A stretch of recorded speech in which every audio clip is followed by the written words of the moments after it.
Bismillahirrahmanirrahim. Assalamualaikum warahmatullahi wabarakatuh. Alhamdulillahirabbil alamin. Alhamdulillahilladzi hadana li hadza wa ma kunna linahtadiya laula an hadana Allah. Wa asyhadu an la ilaha illallah wahdahu la syarika lah. Wa asyhadu anna Muhammadan 'abduhu wa rasuluhu la nabiyya ba'dah. Allahumma salli wa sallim wa barik ala nabiyyina Muhammadin sallallahu alaihi wasallam wa ala alihi wa ashabihi wa man tabi'ahum bi ihsan ila yaumiddin. Amma ba'd. Pertama-tama marilah kita memanjatkan puja dan puji syukur kehadirat Allah Subhanahu wa taala atas karunia-Nya lah pada malam hari ini kembali kita bisa duduk bermajelis di masjid kita ini untuk melanjutkan kembali pelajaran-pelajaran kita tentang agama kita yang merupakan kewajiban kita untuk senantiasa menuntutnya dan memperbanyaknya dalam kehidupan kita sebagai bekal bagi kita di dalam kehidupan di dunia dan di akhirat. Salawat dan salam tak lupa kita sampaikan juga kepada Nabi kita yang kita cintai, Nabi Muhammad sallallahu alaihi wasallam, yang telah mewariskan kepada kita ilmu agama yang menjadi penerang sekaligus petunjuk kepada kita sekalian. Begitu juga kepada para keluarga beliau, anak, istri, keturunan dan sahabat-sahabat beliau yang setia mendampingi dan melanjutkan perjalanan beliau. Anak-anakku sekalian, para santri dan jamaah yang dimuliakan oleh Allah Subhanahu wa taala, kita lanjutkan kembali pelajaran kita dalam kitab fikih. Masih berkaitan dengan hukum-hukum yang berkenaan dengan hukum qisas, yaitu konsekuensi atau akibat dari tindakan kriminal berupa menghilangkan nyawa orang lain. Kita sudah baca pekan lalu, yaitu tentang kafarah. Selanjutnya, poin selanjutnya yang menjadi akibat atau konsekuensi dari perbuatan ini disebut sebagai al-qawadah. Al-qawadah. Sudah itu belum? Nomor 4 sudah? Pekan lalu nomor berapa pekan lalu? Nomor 3 tentang kafarat. D. Nomor 4 tentang al-qawadah atau al-afwu. Al-qawadah. Qawadah, kenapa disebut qawadah? Al-qawadah ini artinya apa? Al-qawadah ini disebut artinya sumya qawadan li'annal jani yuqadu ila awliya'il maqtul fayaqtulunahu bihi insya'u. Qawadah itu dari kata disebut sebagai qawadah karena pelaku kriminal itu digiring atau dihela, bahasa kita dihela kepada keluarga korban. Kemudian dia dihukum mati apabila keluarga korban tersebut menghendaki. Jadi dari kata qada yaqudu. Qada itu artinya bahasa kita menghela, menarik, jadi ditarik macam kita orang bahela sapi. diambil dia punya tali itu baru dihela atau ditarik. Jadi kata qawada itu artinya ditarik. Jadi orang yang sudah terbukti melakukan tindakan kriminal menghilangkan nyawa orang itu, ya seolah-olah dia ditarik, ya dihela diserahkan kepada siapa? Diserahkan kepada keluarga korban untuk dikisos, ya, untuk dikisos kalau keluarga korbannya tidak memaafkan. Ya, kalau keluarga korbannya tidak memaafkan, maka jadi hakim ya seolah-olah menghela. Seperti yang sudah kita ungkapkan pada pelajaran sebelumnya bahwa kisos itu adalah haknya keluarga korban. Ya, kalau keluarga korban mewajibkan harus dikisos pelaku tersebut, maka dikisos. Itu sebab yang pertama. Atau kenapa disebut sebagai qawadah. Ya. Ada juga mengatakan waqila ma'nahu al-mumatsalah. Ya. Dan makna yang kedua dari kata qawadah adalah al-mumatsalah. Ya, mumatsalah itu artinya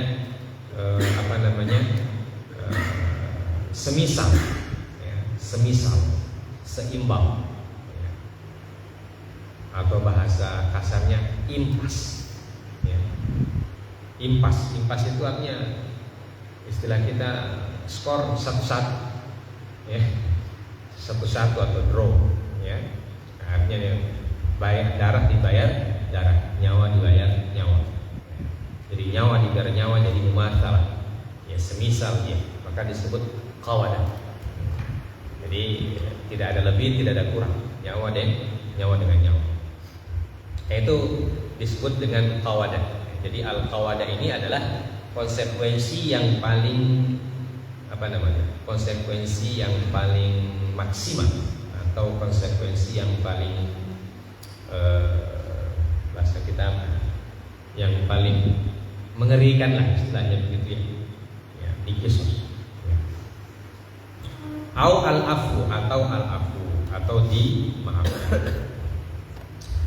Awal al-qawada awal afu imma ala diyah awal sulhi ala ghairi diyah walau biziyadah alaiha kama anna liwaliyil jinayati al-afu majana wa huwa afdal.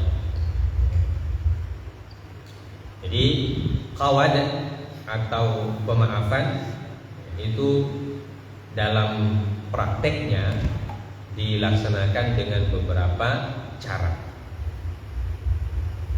Pertama, al-afu ala diyah, ya, dimaafkan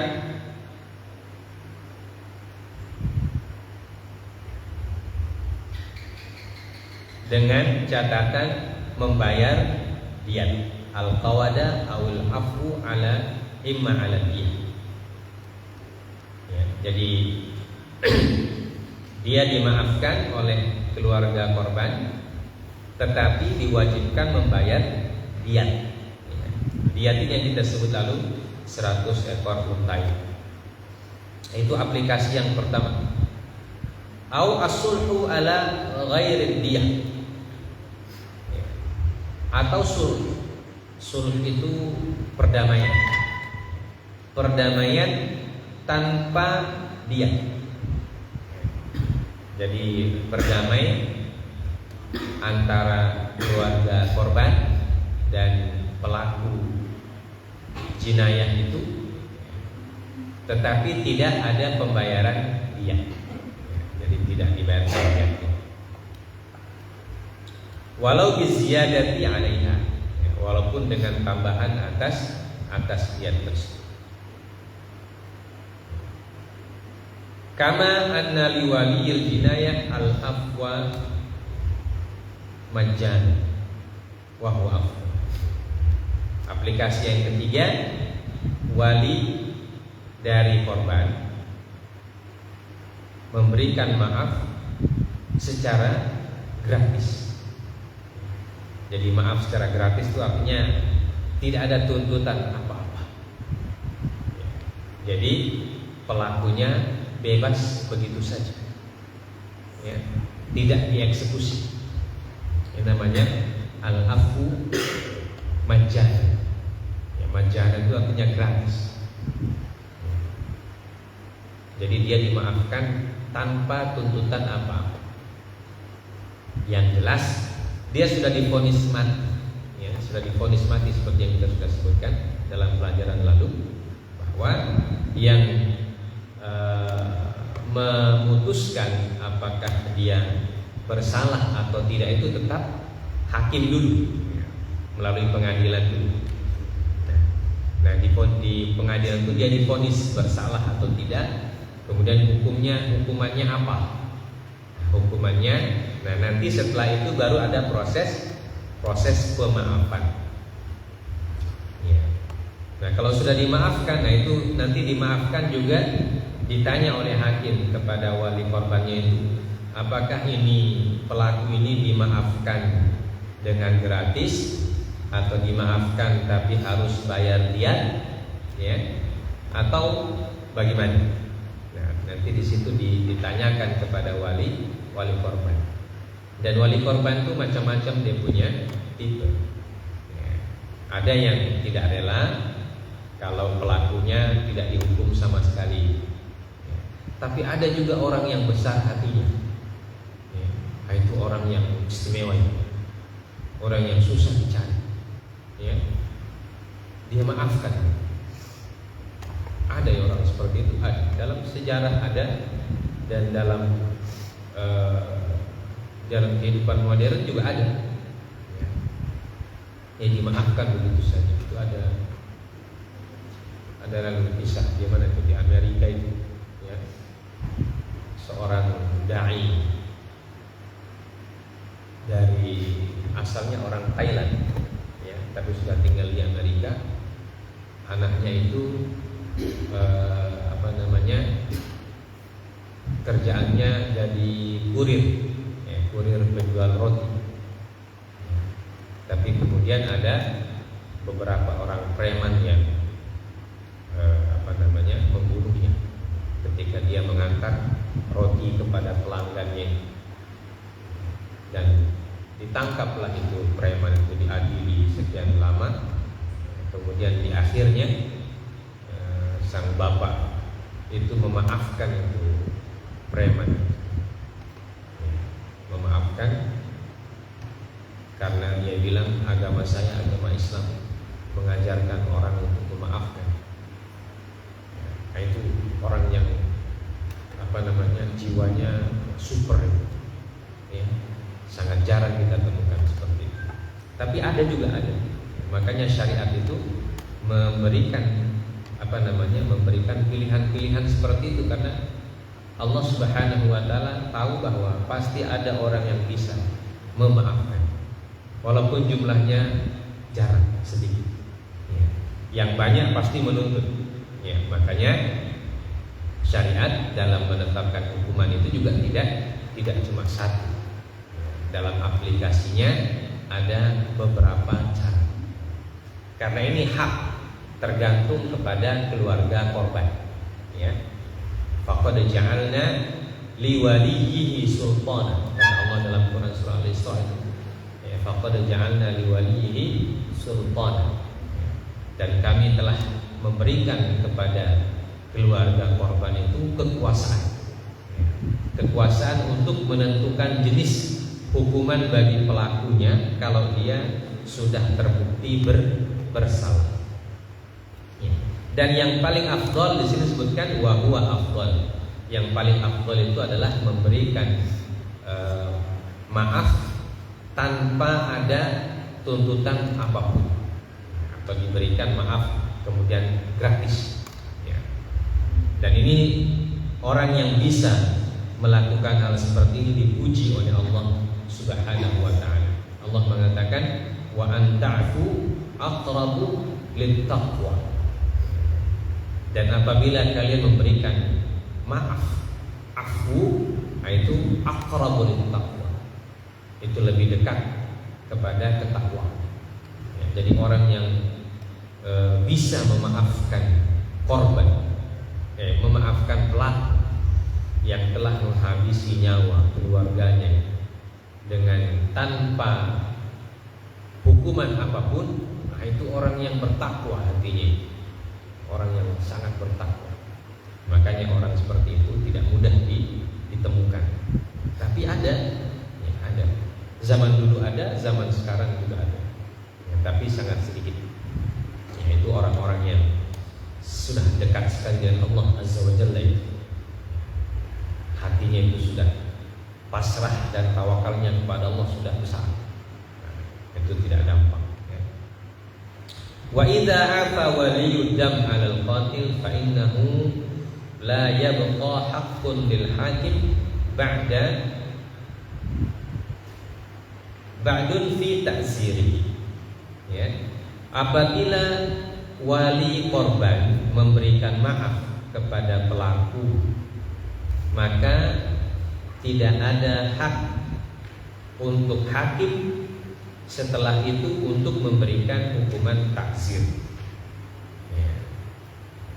Wa qala Malikun wal Laits yu'azzaru bis-sijni 'aman wa mi'ata jaldah. Yang terjadi perbedaan pendapat di kalangan para ulama apabila wali korban itu sudah memaafkan si pembunuh itu dan wali korban itu mengatakan saya maafkan dan saya tidak menuntut apapun. Tetapi hakim melihat bahwa orang ini harus ditakzir. Ditakzir itu artinya diberikan hukuman sebagai tindakan pembinaan lah bahasa kita itu. Ya. Ditakzir oleh hakim. Apakah hakim boleh mentakzir atau tidak? Ya.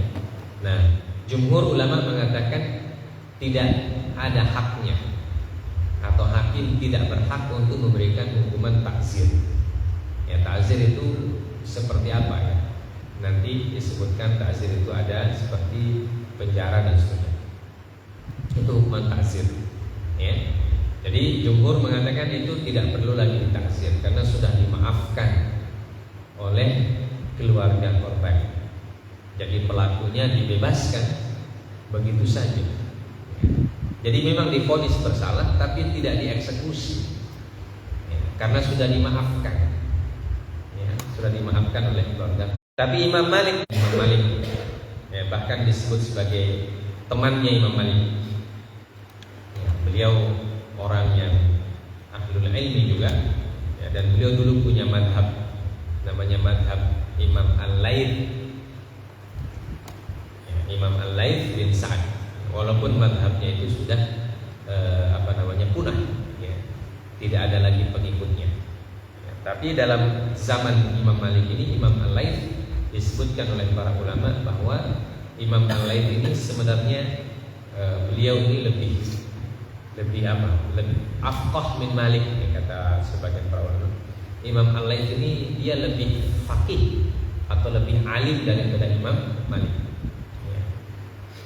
Akan tetapi para murid-murid beliau ini tidak menyebarkan madhabnya, makanya madhabnya jadi tidak punya pengikut. Walaupun pendapat-pendapat beliau tetap ada dalam kitab-kitab, ya, dalam kitab-kitab fikih, itu tetap ada pendapat beliau, tetapi sudah tidak ada yang mengikutinya, tidak ada yang menganut atau membawa pendapat itu. Berbeda dengan Imam Malik dan imam yang empat, mazhab empat itu. Kenapa mereka mazhabnya tersebar di seluruh dunia? Karena murid-murid mereka itu adalah orang-orang yang bersemangat mengajarkan mazhab gurunya. Jadi Imam Malik itu punya murid yang fenomenal, namanya Imam Asy-Syafi'i. Imam Syafi'i itu pernah mengajarkan mazhab Imam Malik, ya, bahkan disebutkan oleh para ulama kita orang yang paling paham tentang mazhab Imam Malik ya Imam Syafi'i. Jadi beliau sebelum punya mazhab sendiri, beliau menyebarkan mazhab Imam Malik, ya, itu Imam Syafi'i. Kemudian Imam Abu Hanifah punya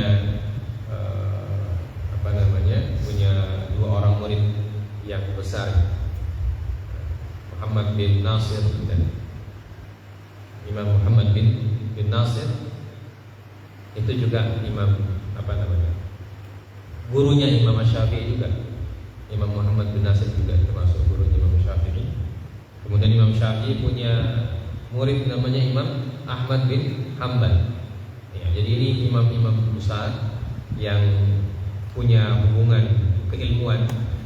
Ada yang guru dan murid, dan semua mereka semangat menyebarkan pendapat-pendapat guru-gurunya, sehingga mazhab yang empat itu jadi tersebar. Berbeda dengan imam-imam yang lain, ada Imam Al-Laits bin Sa'ad, kemudian Imam Sufyan Ats-Tsauri, kemudian ada juga Imam Az-Zuhri dan sebagainya. Ya. Ini tidak lama usia pendapat mereka karena murid-muridnya tidak menyebarkannya. Apa kata mereka? Yu'azzaru bis-sijni aman wa mi'ata jaldah.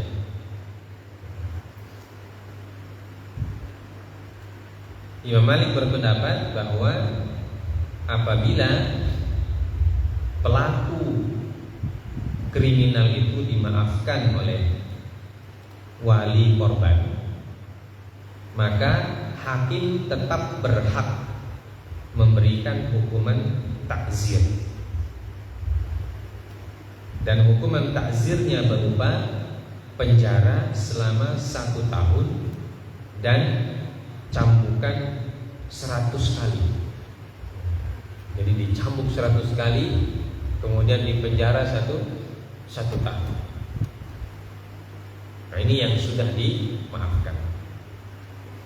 Qala al-fuqaha innal jani idza kana ma'rufan bisyarr aw dhahara lil hakimi anna al-maslahah taqtadi 'iqaban fihi an yu'azzirahu bima yarahu muhaqqiqan lil maslahah imma bil habsi aw sijni aw al qatl. Berkata para ahli fikih bahwa apabila seorang pelaku kriminal itu dikenal sebagai orang yang buruk, istilah kita itu residivis, ya. Residivis itu artinya orang yang tidak bosan-bosan dihukum, ya. Dihukum, setelah dihukum dibebaskan, dia bikin lagi dia punya kejahatan, ya. Berkali-kali masuk penjara. Nah, ini kata para ahli fikih, maka hakim punya hak untuk memberikan hukuman kepada orang tersebut apabila hakim melihat ada kemaslahatan atau ada ada manfaat kalau dia dihukum, ya, ada maslahatnya. Karena kalau tidak dihukum sama sekali, nanti dia ulang lagi dia punya perbuatan.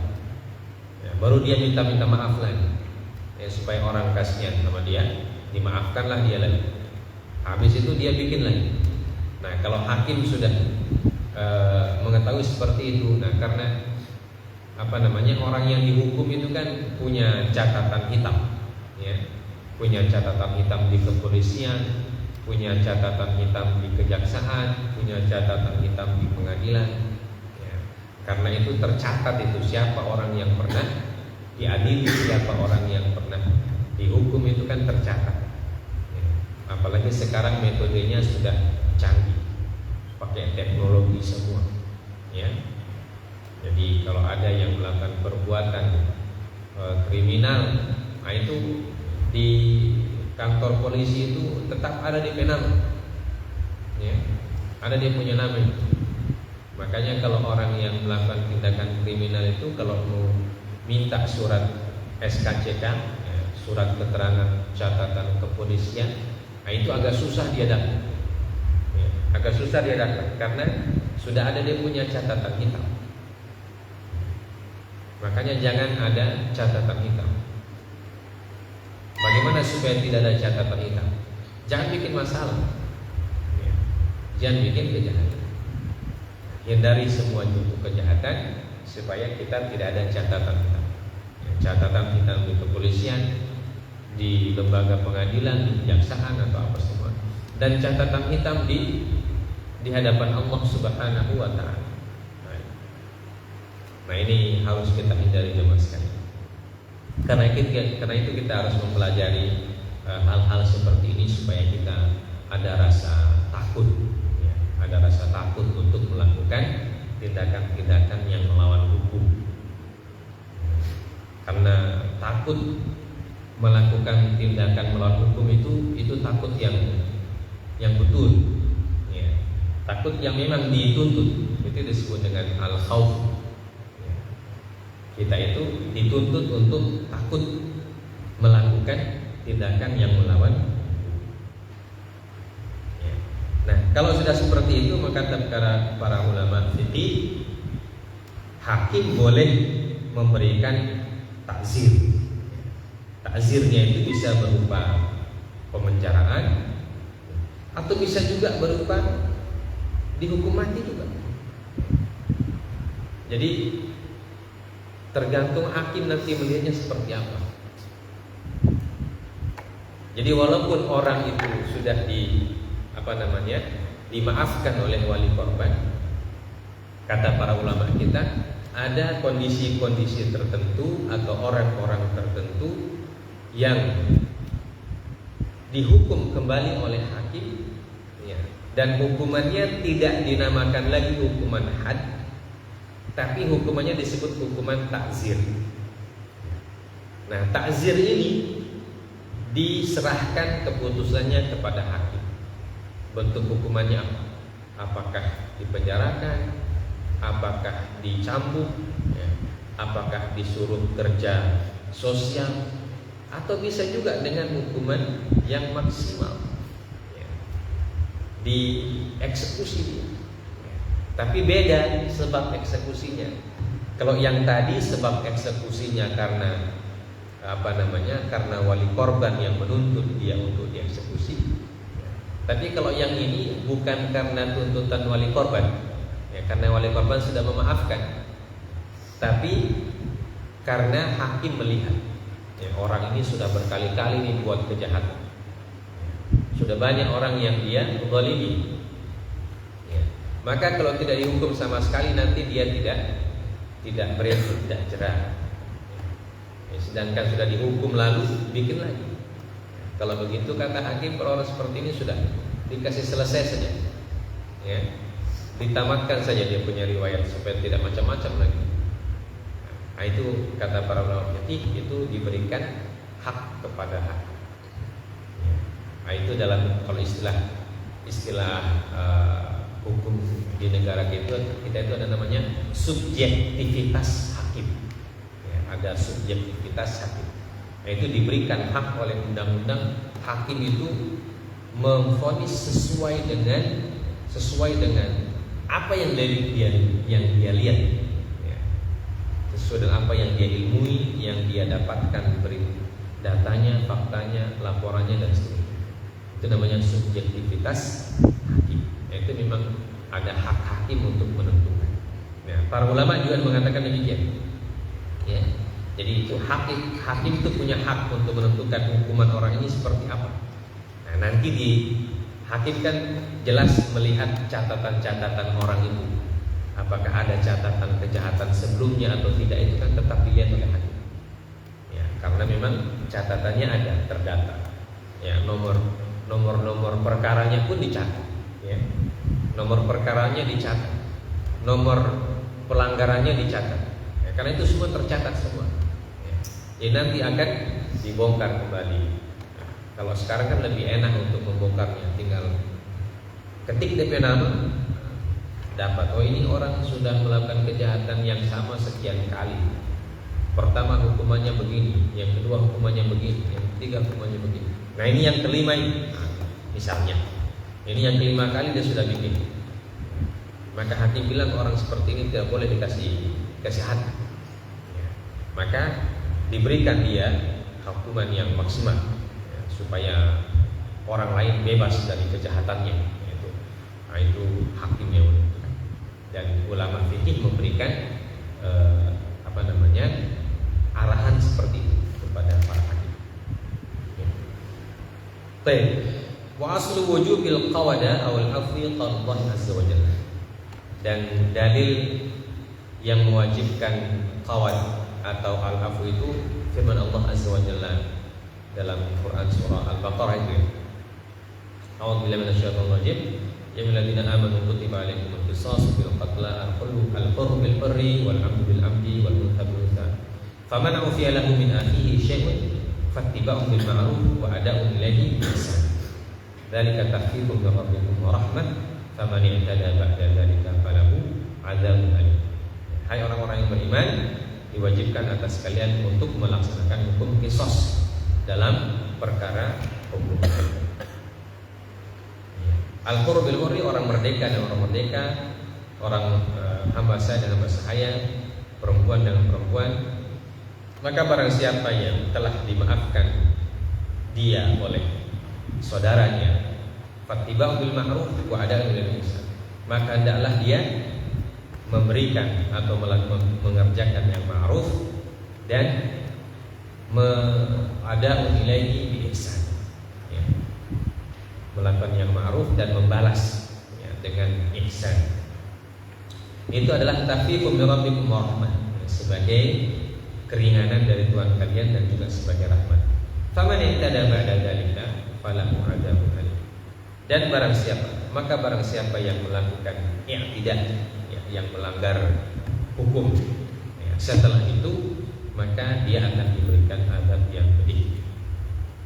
Ini ayat yang mendasari tentang hukum qisas. Hukum qisas dalam Islam apabila terjadi pembunuhan yang sengaja. Jadi pembunuhan sengaja atau bahasa lainnya pembunuhan yang terencana, pembunuhan berencana. Nah, itu hukuman maksimalnya adalah qisas. Tapi pelaksanaan qisas ini seperti yang kita sudah sebutkan, pelaksanaannya itu tidak serta merta, tapi diadili dulu, kemudian divonis. Nah, kemudian divonis, setelah divonis diminta kepada keluarga korban apakah memaafkan atau tidak. Kalau memaafkan, nanti apakah memaafkannya itu pakai diat atau tidak, atau memaafkannya gratis atau bagaimana.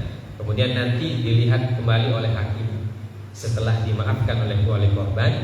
Orang ini dilihat dia punya latar belakang kehidupan, atau bahasa kita sekarang itu track record, dia punya rekam jejak.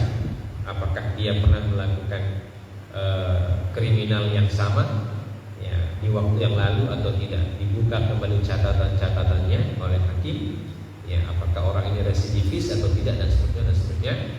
Maka hakim boleh menentukan, setelah dimaafkan oleh korban, hakim kembali memberikan ketentuan ketentuan dia punya eksekusi, apakah dia hanya dipenjarakan atau dicambuk atau disuruh membayar denda atau dihukum yang lain sebagai takzirnya, atau bahkan bisa saja hakim memutuskan bahwa orang ini harus ditamatkan riwayatnya karena kejahatannya sudah berulang-ulang dan sudah membuat menderita banyak orang. Itu urutannya. Warawa Imam Bukhari wa Muslim an Abi Hurairah radhiyallahu taala anhu anna Nabiy sallallahu alaihi wasallam qala man qutila lahu qatil fa huwa bi khairil nadharain imma an yahtadi wa imma an yaqtul. Yang diriwayatkan Imam Bukhari dan Imam Muslim dari Abi Hurairah radhiyallahu taala anhu bahwasanya Nabi sallallahu alaihi wasallam bersabda, barang siapa yang ada keluarganya dibunuh, maka keluarga tersebut diberikan dua pilihan. Imma an yaftadi, pilihan pertama, dia boleh memberikan maaf dan meminta fidyah saja. Wa imma an yaqtul, dan dia juga boleh memberikan tuntutan maksimal, yaitu untuk ditusuk. Jadi hadis ini sebagaimana ayat yang kita sebutkan tadi,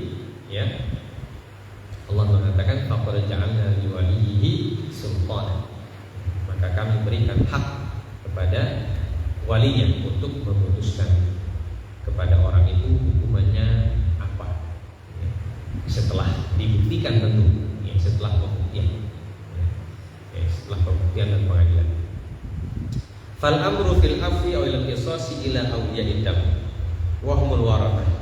Fa in sya'u talabu al qawad wa in sya'u afau hatta law afa ahadul warathati saqata al qisas li'annahu la yatajazza. Maka urusan tentang pemaafan atau qisas ini dikembalikan kepada wali korban. Dan wali korban itu adalah ahli waris. Ya, yang disebut dengan wali korban di sini adalah ahli waris. Ya, jadi kalau seorang ayah yang meninggal, maka ahli warisnya siapa gitu yang ada? Apakah ada istrinya, atau orang tuanya, atau anaknya, atau saudaranya? Jadi ahli warisnya itu keluarga dekat lah bahasa kita, keluarga inti. Jadi istri, suami, ayah, ibu, anak, saudara, saudara kandung, atau saudara sebapak. Nah, itu semua disebut dengan ahli waris. Nah, mereka itulah nanti yang akan ditanyai oleh hakim apa yang kalian inginkan untuk menghukum orang ini. Ya. Maka apabila wahmul warathah fa in sya'u talabul qawad wa in sya'u afau. Ya.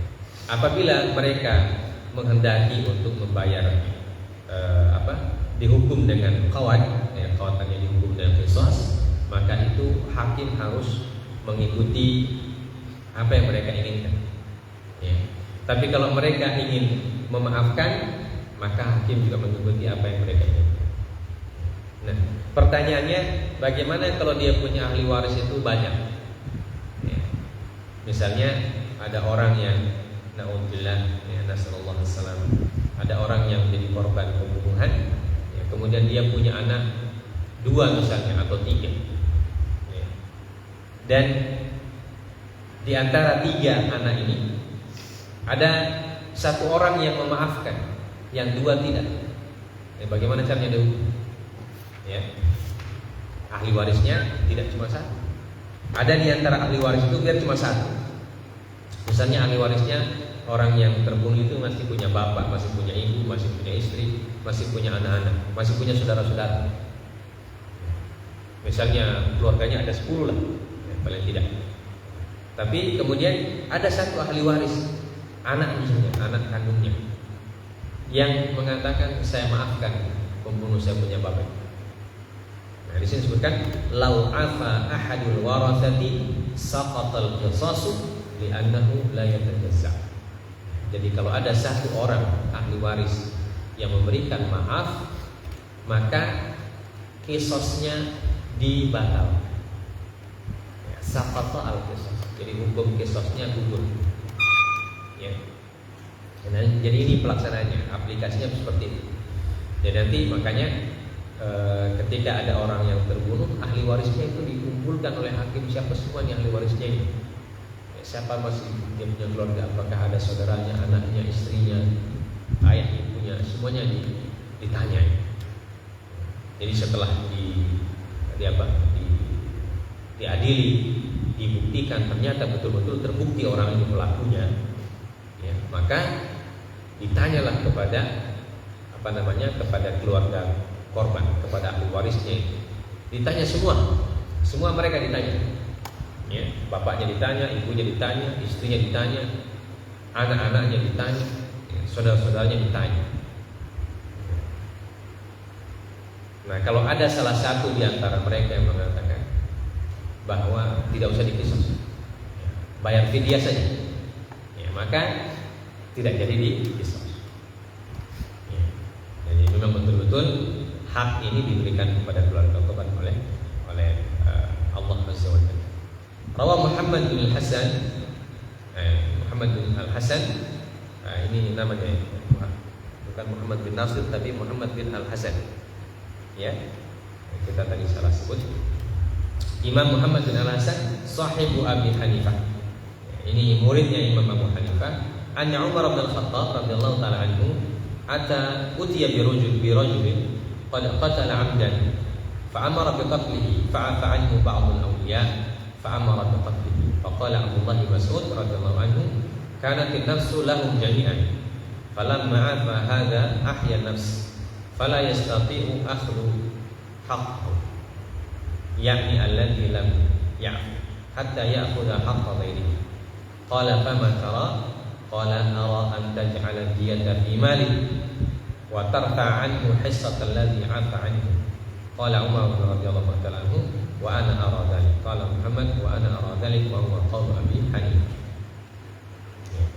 Jadi diriwayatkan oleh Imam Muhammad bin Al-Hasan, muridnya Abu Hanifah, bahwasanya Umar bin Khattab radhiyallahu ta'ala anhu dilapori tentang seorang laki-laki yang melakukan tindakan pembunuhan secara sengaja.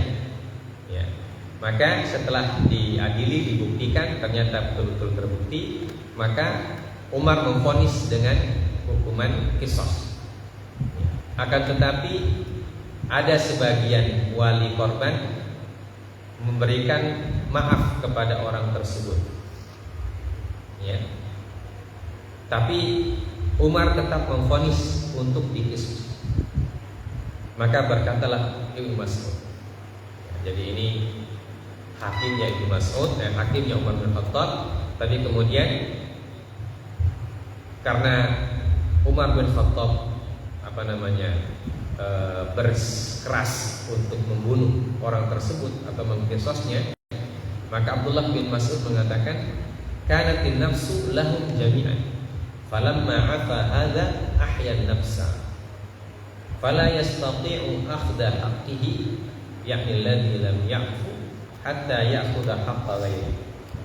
Qala fama tara? Jadi Ibnu Mas'ud mengatakan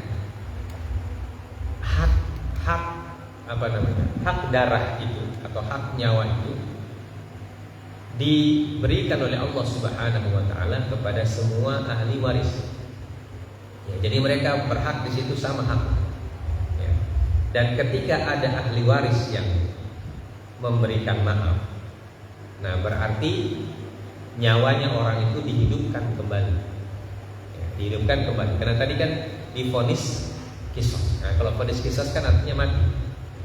Tapi ketika ada sebagian ahli waris yang memaafkan, artinya orang yang sudah dihukum mati ini dia dihidupkan kembali. Ya, karena haknya dia tidak haknya orang ini dia tidak ambil. Dia rela untuk tidak mengambil hak. Maka kalau seperti itu kata Ibnu Mas'ud, kalau ada sebagian wali yang melepaskan haknya, ya, maka dia tidak bisa dihukum dengan hukuman mati. Karena haknya kan dia tidak ambil. Ini kan haknya keluarga itu. Kalau haknya keluarga itu dia tidak ambil, berarti orang itu tidak apa-apa. Itu maksudnya. Ara an taj'ala diyah fi man.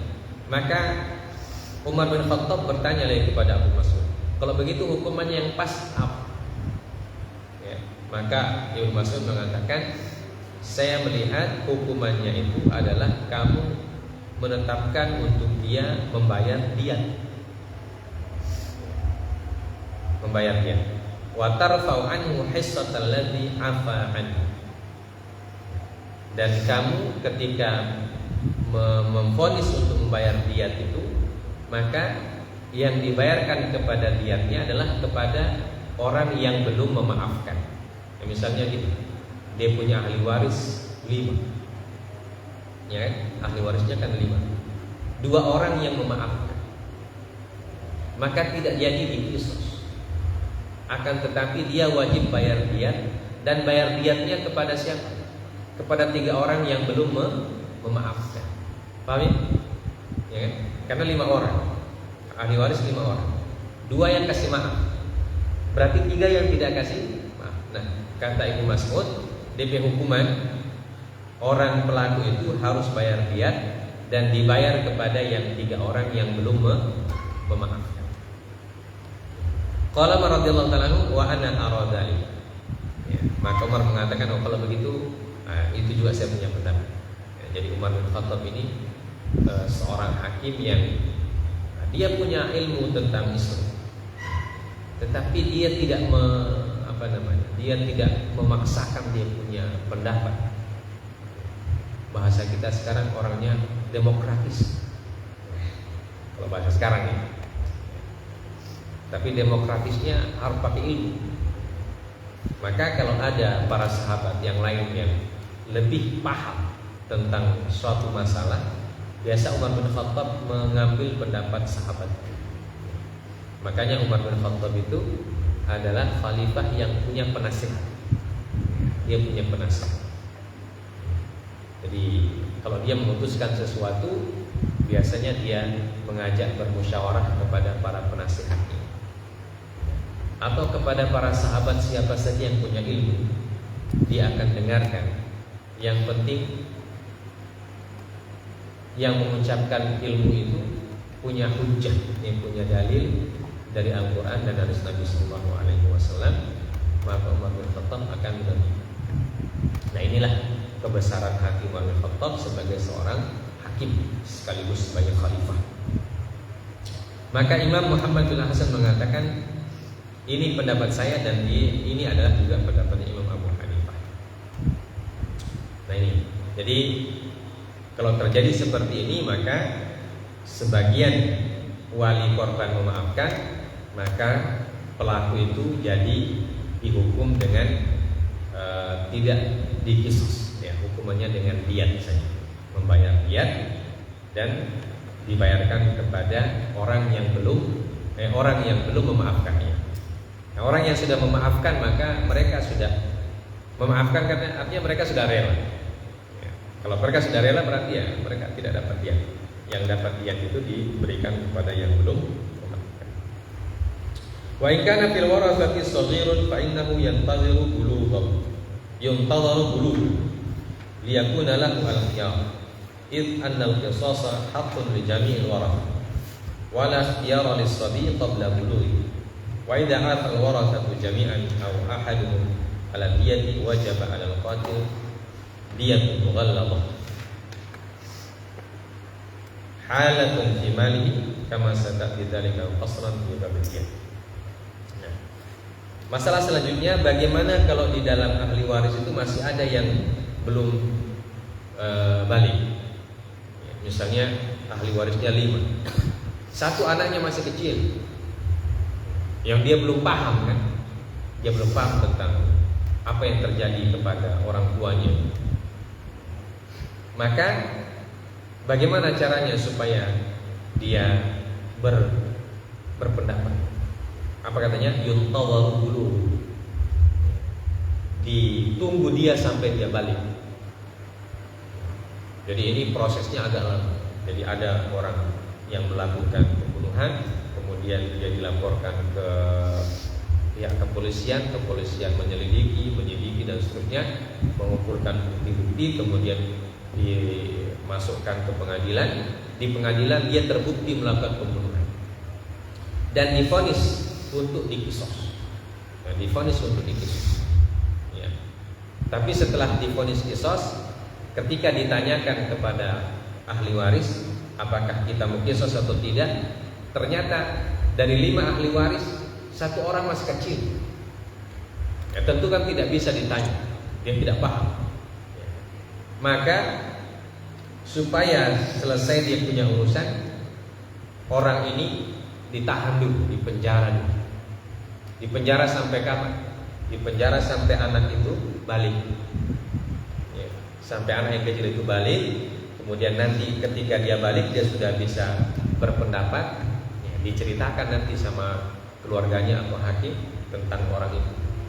Baru ditanya dia pendapatnya, kamu maafkan atau tidak? Ya, ini dikatakan liyakuna lahul khiyar id annal qisas haqqun li jami'il warath. Kenapa? Karena kisos itu hak semua ahli waris yang masih ada. Ya. Jadi semua ahli waris yang masih ada harus ditanya satu-satu. Ya. Anaknya 5 ditanya 5-5-nya anaknya. Ditanya istrinya, ditanya bapaknya, ditanya ibunya, ditanya saudaranya.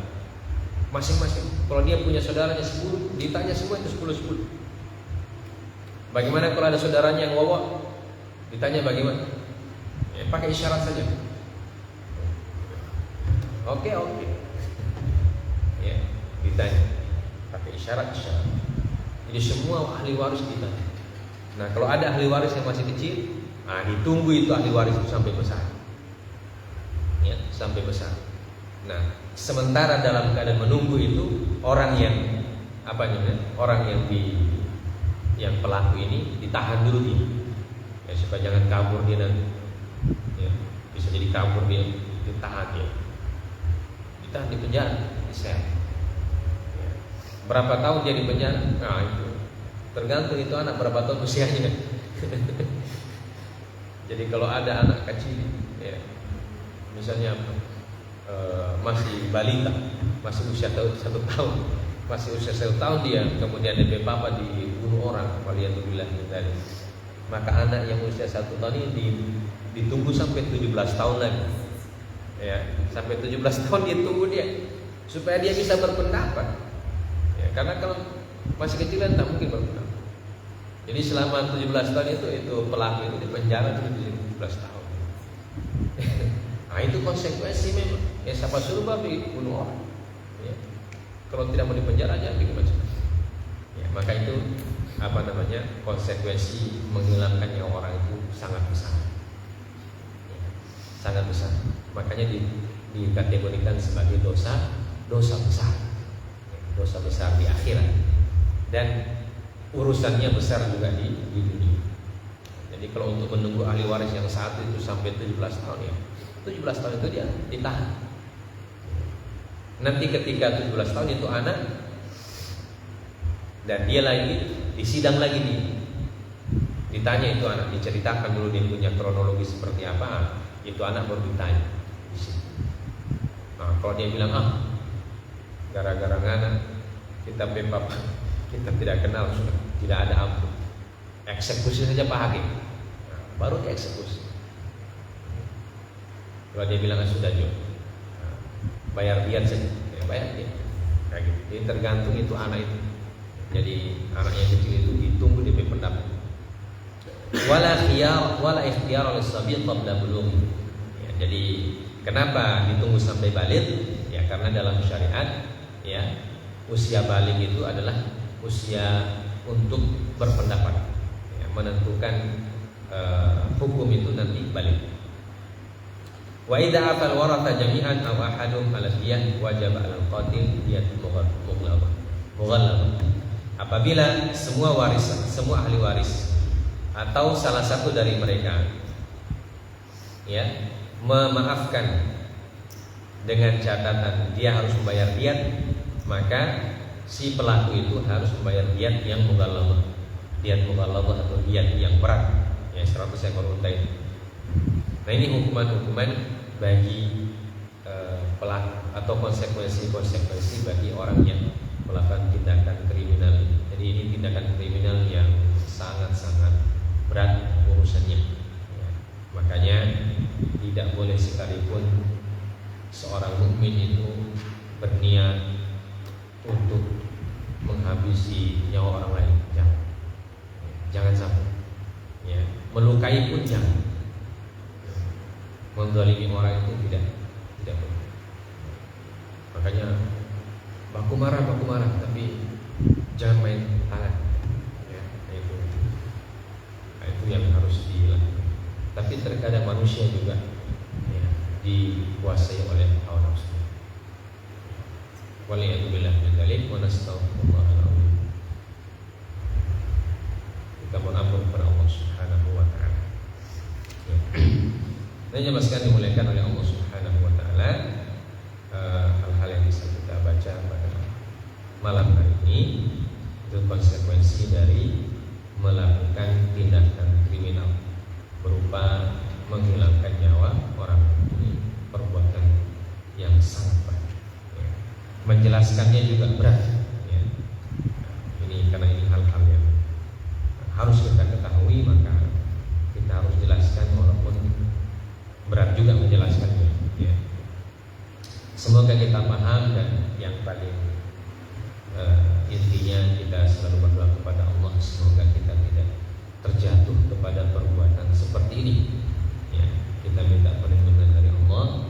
Allah melindungi kita dari semua bentuk-bentuk kejahatan, kejahatan kepada orang lain, kejahatan kepada diri sendiri, dan kejahatan kepada siapapun. Semoga kita dilindungi oleh Allah Subhanahu wa Ta'ala sehingga kita tidak berurusan dengan orang lain, karena ini berat urusannya di dunia dan berat pula urusannya di akhirat. Semoga Allah Subhanahu wa Ta'ala senantiasa melindungi kita dan memberikan kita taufik untuk bisa menjalankan agama kita sebaik-baiknya, terhindar dari perbuatan-perbuatan yang melanggar hukum-hukum Allah Azza wa Jalla ataupun hukum-hukum yang ada di masyarakat kita. Subhanallah bihamdik.